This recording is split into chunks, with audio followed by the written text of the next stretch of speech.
आमदार सतेज पाटील यांच्या विशेष प्रयत्नातून आणि आमदार ऋतुराज पाटील यांच्या नगर विकासाच्या निधीमधून कोल्हापूर दक्षिणमधील कनेरकर नगर, साने गुरुजी वसाहत आणि रंकाळा तलाव या परिसरातील रस्ते आणि गटर्सच्या कामाचा शुभारंभ करण्यात आला। सुरुवातीला कनेरकर नगरमधील शिवशक्ती कॉलनी इथल्या 25 लाखांच्या निधीतून मंजूर झालेल्या चॅनेल गटर्सच्या कामाचा शुभारंभ आमदार ऋतुराज पाटील यांच्यासह स्थानिक नागरिकांच्या उपस्थितीत करण्यात आला। रामहरी वरकले यांनी यावेळी मनोगत व्यक्त केलं।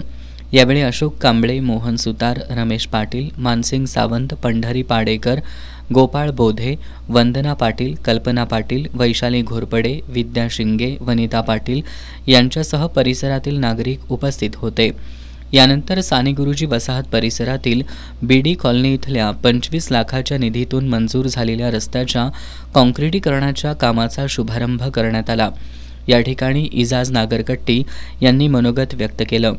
यावेळी शकील जत्राटे, राजू महालदार, गुलाब पठाण, रेहाना नागरकट्टी, समीर गवंडी, आनंदा पाटील, विनोद परमेकर, मुकुंद गायकवाड, जयश्री परमेकर, सोनाली कारदगे यांच्यासह नागरिक उपस्थित होते।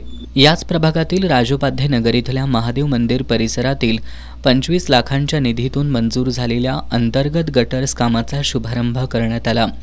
यावेळी वसंतराव चव्हाण यांनी मनोगत व्यक्त केलं। या ठिकाणी राकेश मांढरेकर, मारुती कुंभार, हेमंत दीक्षित, अमर पाटील, निलेश भोसले, सुशांत रावळ, श्रेयस गायकवाड, माधुरी भोसले, रेणू कांबळे, शोभा तरळे, सुप्रिया रावळ, अर्चना गायकवाड यांच्यासह नागरिक उपस्थित होते। त्यानंतर लक्ष्मी बळवंत नगर दत्तनारायण कॉम्प्लेक्स जवळील 50 लाखांच्या निधीतून मंजूर झालेल्या रस्त्याच्या कामाचा शुभारंभ करण्यात आला। अरविंद बन्ने यांनी या ठिकाणी मनोगत व्यक्त केलं। यावेळी बोलताना आमदार ऋतुराज पाटील यांनी उपनगरीय भागांमध्ये कोट्यावधींची विकास कामं पूर्ण करण्यात आली असून प्रलंबित कामंही लवकरच मार्गी लावली जातील असं सांगितलं। आमदार सतेज पाटील यांना पुन्हा मंत्रिपद मिळावं यासाठी आम्ही सर्वजण जीवाचं रान करू असं सांगून त्यासाठी जनतेच्या सहकार्याची आणि पाठबळाची गरज असल्याचं सांगितलं। यावेळी शंकर साळोखे, सुनील पाटील, अनिल पाटील, भालचंद्र धोंगडे, अशफाक अत्तार, किशोर पोवार, जयश्री पाटील, तेजस्विनी साळोखे, सुषमा गाडगीळ यांच्यासह नागरिक उपस्थित होते। या प्रभागातील देवणी कॉलनी इथल्या 25 लाखांच्या निधीतून मंजूर झालेल्या अंतर्गत गटर्सच्या कामाचा शुभारंभ करण्यात आला। यावेळी सामाजिक कार्यकर्ते किरण पाटील आणि माजी स्थायी समिती सभापती शारंगधर देशमुख यांनी मनोगत व्यक्त केली।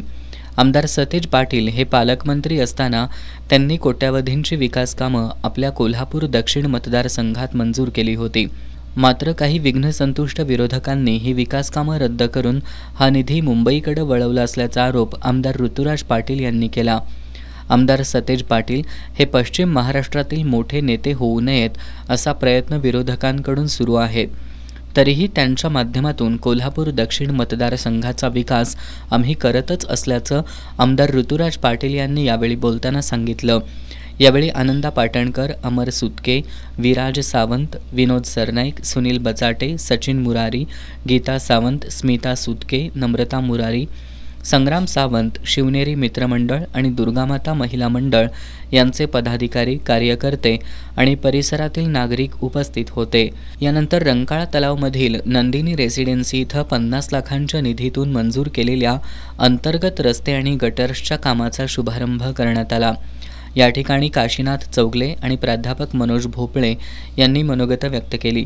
यावेळी गुरुप्रसाद जोशी, सिद्धार्थ देशमुख, सोमनाथ बोळाईकर, धोंडीराम सूर्यवंशी, रवींद्र पाटील, रोहन स्वामी, वैशाली चौगले, शीतल सूर्यवंशी, रंजना स्वामी यांच्यासह स्थानिक नागरिक उपस्थित होते।